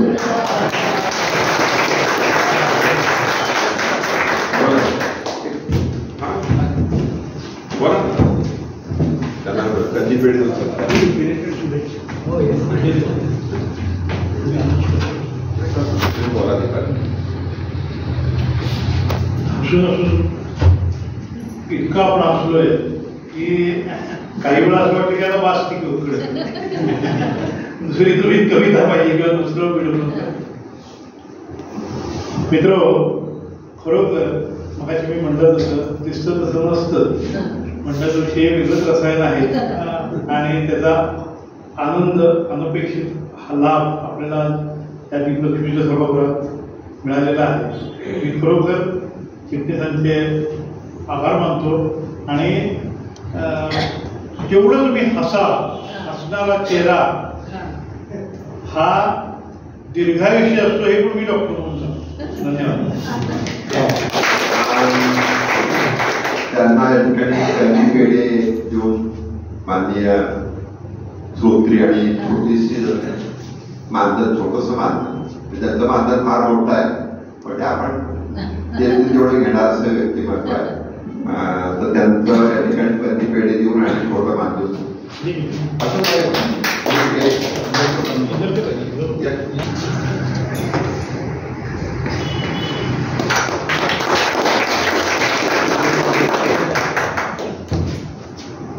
अजून कुणाला बोलायचं असेल तरी हरकत नाही. कोणी बोलणार आहे का? ते कडव पण म्हणाले. मी सहसा हास्यपंचमी माझा विनोदी कार्यक्रम लेखमात्री असतो. त्याच्यामध्ये गद्यभाग जास्त असतो, पत्रकवी असतो.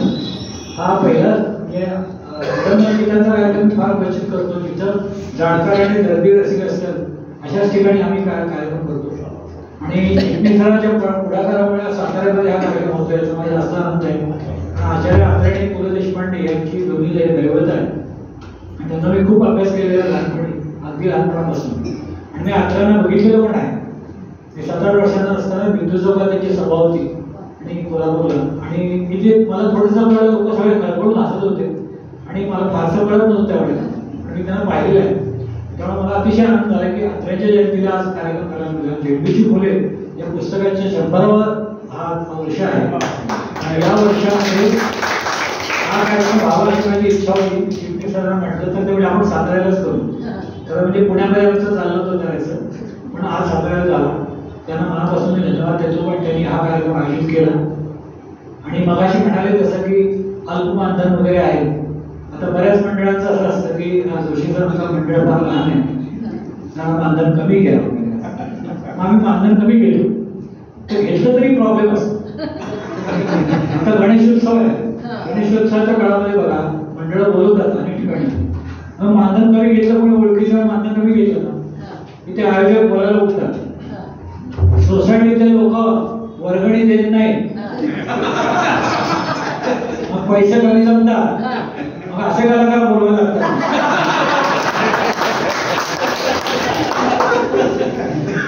त्यानंतर मी हास्यपंचमीमध्ये सांगतो की आयोजक काय काय करतात. पण काही चांगली मंडळ असते ना की मानधन परत करून टाकतात. पण ही पद्धत त्यांना बंद केली. त्याचं कारण सांगतो. एका मंडळाने असंच मानधन परत केलं आणि त्या मंडळाचे सेक्रेटरी उठले. ते म्हणाले पंडा जोशीने मानधन परत केलं, फार चांगली गोष्ट झाली. आता याच मानधनात पुढच्या वर्षी आम्ही यांच्यापेक्षा खूप चांगले कलाकार आमच्याच पैसे पण आमची इज्जत करतात. अशी परिस्थिती आहे. कारण आयोजकांचा भाग आणि अगदी एवढं कशाला माईक मध्ये हुशार असतो. एको म्हणतात एको असतो.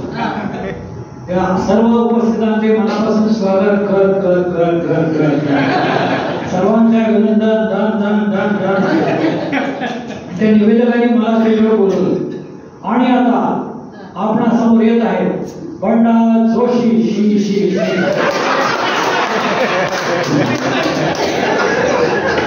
कार्यक्रमाच्या सुरुवातीलाच काय करतील लोक अशा अनेक किस्से असतात. आज कसा मी मॅडमांचा कार्यक्रम थोडासा आवडता घेतला गाडीवर जायचं म्हणून.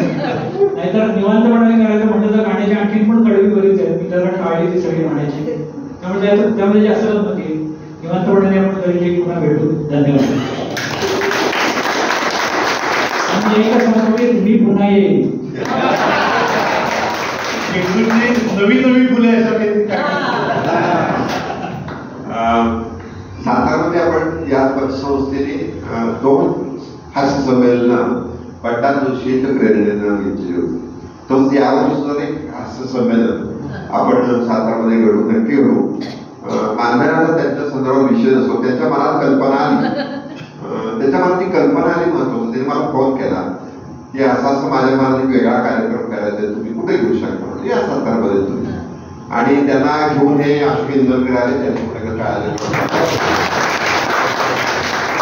कसं असतं की आपल्या माणसाला आपुलकीने आणणं देणं ते पण. आणि आता बंडा जोशी हे मसापमध्ये कार्यवाह होते, परंतु त्यांच्या लक्षात आलं की माझा इथं वेळ जो फुकट जातो, फुकट असं म्हणायचं नाही, पण माझा वेळ ह्यांच्यापेक्षा जास्त चांगला लोकांच्या हसवण्यासाठी जाऊ शकतो.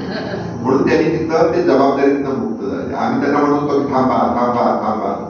त्यांनी ऐकलं, हो ऐकल्यासारखं केलं, 2 वर्ष थांबले ते आणि तिथून ते बाहेर पडले. पण मला चांगलं असं वाटतं की अशी मंडळी आता पाहिजे. म्हणजे तुम्हाला आश्चर्य वाटेल, आकाशवाणीवर ते कित्येक हजार उमेदवारांची मधून ते निवडले गेले आणि त्यांनी काही काळात रेकॉर्ड्स केलेले आहेत. म्हणजे मला वाटतं 100 कार्यक्रम केले, असं बरंच काय काय त्यांनी केलं. परंतु एक जिद्द जी असते ती जिद्द महत्वाची असते. म्हणजे राम गणेश गडकरी नंतर आत्रे, नंतर पु. ल. देशपांडे आणि जी काय पुढची पिढी नातं सांगणार त्यातलं एक महत्वाचं नाव म्हणजे बंडा जोशी. आणि ते फार महत्वाचं आणि किती महत्वाचं असतं म्हणजे तुम्हाला माहिती सांगतो की राम गणेश गडकरी यांचा पुतळा जो आहे हा चुकीच्या संकल्पनेतून संभाजी ब्रिगेडने हलवला. बहुतेक नंतर त्यांनाही वाईट वाटलं असं मला वाटतं. पण मी जेव्हा पुण्यामध्ये बघितलं, लोकांचा प्रचंड प्रमाणात आंदोलन झालं, प्रचंड प्रमाणामध्ये लोक रस्त्यावर आली आणि सर्व समाजातली होती. ही सर्व समाजातली होती. त्यांचं कुठलं तरी पूर्वीचं एक नाटक नंतर ते पूर्ण झालं आणि स्टेजवर आलं होतं. परंतु त्याच वेळेला राम गणेश गडकरींचं शिवाजी महाराजांच्या वरचा पोवाडा हा कोणी सांगितलं नाही. पण त्यापेक्षा मला सदानंद मोरेंचं फार आश्चर्य वाटतं. म्हणजे ह्या पुतळ्याचा उल्लेख का केला तर हा पुतळा आचार्य अत्रेंनी बसवलेला होता. जो विज्ञानामध्ये बसवला होता आपल्या गुरुचा पुतळा आचार्य अत्रेंनी बसवलेला होता. परंतु मला असं वाटतं की आपण जेव्हा बघतो की जेव्हा माणसं वाचन करतात तेव्हा त्याचा फरक पडतो. जी कोणी मंडळी त्यांनी ते केलं ते जेव्हा राम गणेश गडकरींचं वाचन करतील ना तेव्हा त्यांच्या लक्षात येईल की हे चुकीचं आहे. जसं बघतो आपण की रेफरन्सेस बदलत असतात. म्हणजे वासुदेव बेंद्रे हे इंग्लंडमध्ये गेले आणि त्यांनी अशी पुरावे आणले आणि संभाजी महाराजांच्या वरचे जे काही गोष्टी कलंक होते सगळे त्यांच्या चरित्रावर नोंद केले. त्यांनी महत्वाचं म्हणजे प्रचंड त्यांनी अभ्यास केला.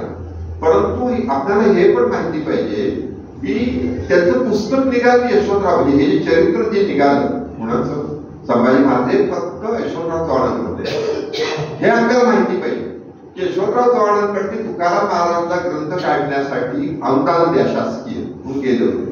यशवंतराव चव्हाण म्हणाले तुमचं संभाजी महाराजांचं काम कुठपर्यंत आलं. मग त्यांनी सांगितलं असं झालं. परत ते पैसे नव्हते.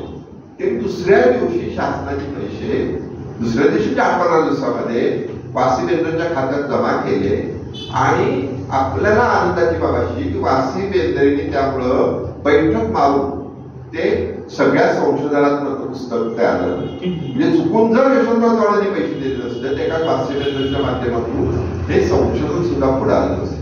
हे वाचनातून कर. त्यामुळे एखाद्या गोष्टीबद्दलची आपण प्रतिक्रिया देतो ते न बघता न ऐकता न वाचता जे करतो व्हॉट्सअपवर जे काय येतं त्याच्यावर आपण आपली मतं ठरवत असतो. तर हे जी प्रश्नाचं व्यासपीठ आहे हे यासाठीच आहे. गाडी असतील, विनोद असेल, साहित्य असेल, चर्चा असेल, परिसंवाद असेल या माध्यमातून आपण पूर्वीचा सातारा थोडा का होईना उभा करू शकतो का. कारण स्वातंत्र्य लढ्यात जेव्हा पुण्याचं नाव घेतलं जातं तेव्हा सातारचं नाव विसरून चालत नाही. आपल्याला आता लक्षात येत नाही आपला ट्रेन सगळा झाला तो पुण्याकडे गेला. त्या काळात सगळा पुण्यातली सगळी मोठी लोक जेव्हा आपण बघतो तर सातारची मंडळी त्याच्यामध्ये जास्त आहे. त्याच्यामुळं हे सुद्धा व्यक्तिमत्व कोल्हापूरचं आहे. राजाराम कॉलेज पण वाटतं पक्के पुणेकर बघा तर हे सगळं मध्ये अश्विन इंदोरकर कोल्हापूर यांना बोलायचे 2 ते बोलतात. इंदलकर साहेब स्वतः खूप चांगले लेखक आहेत, हे तुम्हाला माहिती नसेल तर सांगतो. पोलीस खात्यात आहे पण लेखक खूप चांगले आहेत. पोलीस खात्यात वेळ मिळत नव्हता, आता सध्या निवृत्ती झालेली आहे त्यामुळे वेळ मिळतोय. चिटणीस साहेबांसारख्या लोकांना आपण बऱ्याच वेळा साताऱ्यात चांगले कार्यक्रम झाले. त्याने अक्षरशः मला ओढून पोलीस खात्यात असताना सुद्धा 10 मिनिटं येऊन जा. मला आठवतोय स्वारगेटला असताना युनिफॉर्मवर मी कुठेतरी बंदोबस्त होतो, साहेबांचा फोन आला की असेच कार्यक्रम चालू आहे, तुम्ही 2 मिनिटं येऊन जरा केळच मागले. तिथं येऊन 2 मिनिटं का होईना म्हणजे त्यांनी अक्षरशः ओढून आणले. मला दुसरा एक संदर्भ सांगायचा होता की शिवाजी महाराजांबद्दल मला सांगायचं होतं. शिवाजी महाराज आपल्या सर्वांना माहिती आहे, शिवाजी महाराज त्यांचे फोटो त्यांचं हे. पण एक काळ असा होता की शिवाजी महाराजांचा फोटो काय कसे आहे हे कुणालाच माहीत नव्हतं. त्यांचा पराक्रम सगळ्यांना माहिती होता. पण 1925 का 20च्या दरम्यान वासी बेंद्रे, आता उल्लेख आला, वासी बेंद्रे लंडनच्या म्युझियममध्ये अभ्यास करत बसले होते. शिवाजी महाराजांचा फोटो त्यांनी त्या ठिकाणी पाहिला आणि तो नंतर अख्ख्या महाराष्ट्राला कळला. ही ती घटना आहे. धन्यवाद. त्यामुळे आपण सर्वांना विनंती, आपण येत जावा. म्हणजे आता 16 तारखेला सोपरीच्या पुस्तकाचं IMA हॉलमध्ये लोकार्पण आहे. त्यांचं पुस्तकाचं प्रकाशन सोहळा पुण्यात झाला. म्हणजे आता ते मोनी दांडेकरांनंतर त्यांचं नाव विशेषतः घेतलं जातं ते सोपरी. तेव्हा आपल्याला पण माहिती पाहिजे की आपण हळूहळू सगळ्या विशेषतः कराओकेच्या माध्यमातून या हॉलमध्ये आता कराओकेची बरीच मंडळी आली आहेत. जरी टाळा सर तुमच्या सगळ्यांचं की फार महत्वाचं आहे. परंतु अशा व्यक्तिमत्व जी साताची पुढे जात आहेत, म्हणजे आपल्याला माहिती पाहिजे आशिष माने जो सातारचा त्यांनी एवढे सर केलं त्यांनी 5 शिकलं त्यांनी सर केली. त्याच्या मागे हँडल हा माणूस होता. त्याची परिस्थिती नव्हती, पण त्याला फंड गोळा करायला स्वतः उभे राहिले. म्हणजे आपण बघतो की साहित्य लेखक असतात पण दुसऱ्याला बळ देणारी माणसं पण लागतात, दुसऱ्याला बळ देणारा माणूस तसंच पांढरा दुष्यंत आहे सगळी म्हणलं. तर आपण एक असा काही वेगळा ग्रुप करू की तो सातारमध्ये आणखी वेगळं काय करेल आणि लोकांना जुने दिवस आठवायला लागतील. येस, आपल्याला स्वातंत्र्य म्हणजे जसं म्हणतो आपण की सातारच्या शाहू महाराजांच्यामुळे राजकीय पातळीला त्या कालावधीमध्ये गेलेला आहे. शाहू महाराजांच्यावर आता बरंच संशोधन येते पुढे, त्याचा नक्की आपल्याला उपयोग होणार आहे. पण सातारा विकसित होण्यामध्ये आपण सुद्धा सगळ्यांनी हळूहळू सगळ्या माध्यमातून पुढाकार घेतला पाहिजे असं मला वाटतं. पुन्हा एकदा सुट्टीनं बोलायचंय. 15 ऑगस्टला लोकसत्ताची पुरवणी आहे, स्वातंत्र्य पुरवणी सातारची. त्यात मी स्वातंत्र्य चळवळीतला पहिला हुतात्मा म्हणून प्रतापसिंह महाराज चोरले यांच्याबद्दल एक मुद्दाम लिहिलेला तो वाचा. त्यामध्ये आपल्या कल्पनेच्या पलीकडे काही गोष्टी असतात. त्या सगळ्या त्यातल्या प्रतापसिंह महाराजांच्या आठवणी आणि त्यांनी केलेलं कार्य आणि तो राजा नैसर्गिक मरणाचा जरी गेला असेल तरी तो एक प्रत्यक्ष हुतात्मा होता. आणि बरं रणगोप बापूजी त्यांनी 14 वर्ष खटला इंग्लंडमध्ये लढवला, पार्लमेंटमध्ये लढवला. त्यावेळी 70,000 पत्र, सातारची ती पण आता परंपरा आहे तेव्हापासून आहे, 70,000 पत्र पार्लमेंटकडे गेली होती लंडन मधले. आणि त्यानंतर ब्रिटिशांनी सरकारने ईस्ट इंडिया कंपनीला बरखास्त केलं आणि स्वतःकडे कारभार घेतला. तर ते सगळं मी त्यात गेलं आवडून वाचतो. मी आता जास्त बोलत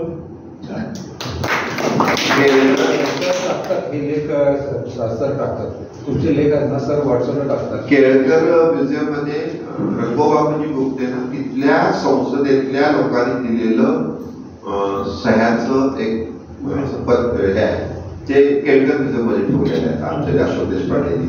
पण त्यापेक्षा मला हे तुम्हाला सांगितलं पाहिजे की ती जी थाळी मिळाली ती भंगारवाल्याकडे आहे थोडक्यात. रणगोबा म्हणजे काही गोष्टी अशा असतात की ज्या गोष्टी आपल्याला लक्षात येत नाही किंमत, अशा बऱ्याच सातारच्या गोष्टी महत्वाच्या आहेत. आणि असेच कार्यक्रम आपण करत राहू. कुणाला जरी बोलायचं असेल तरी आपण बोलू शकता, काही प्रॉब्लेम नाही. कुणाला बोलायचं आहे का? बोलायचं कुणाला? महिलांपैकी बोलायचं आहे? ओके. पुन्हा एकदा या ठिकाणी सर्वांचे खूप खूप आभार. तुम्हाला शेवटी एक कडव एक कडव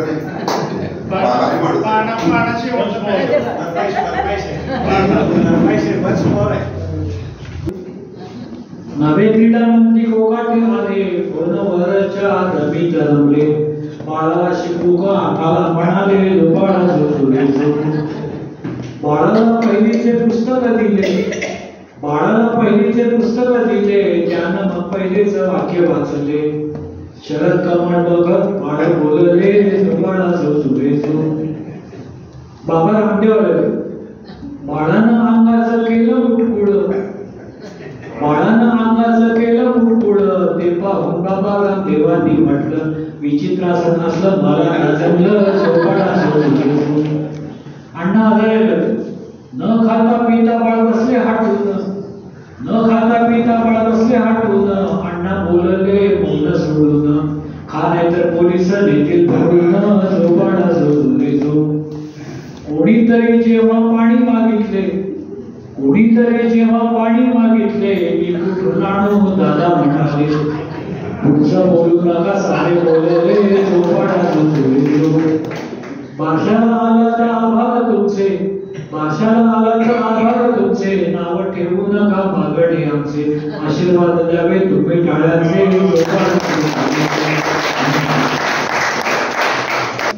हास्य एक सत्कार टिगळे सरांचा करतोय आपण. टिगळे सर हे माझ्या संस्थेत आहे, परंतु युट्यूबला जे काही येतं ते काही युट्यूबला येणार नाही.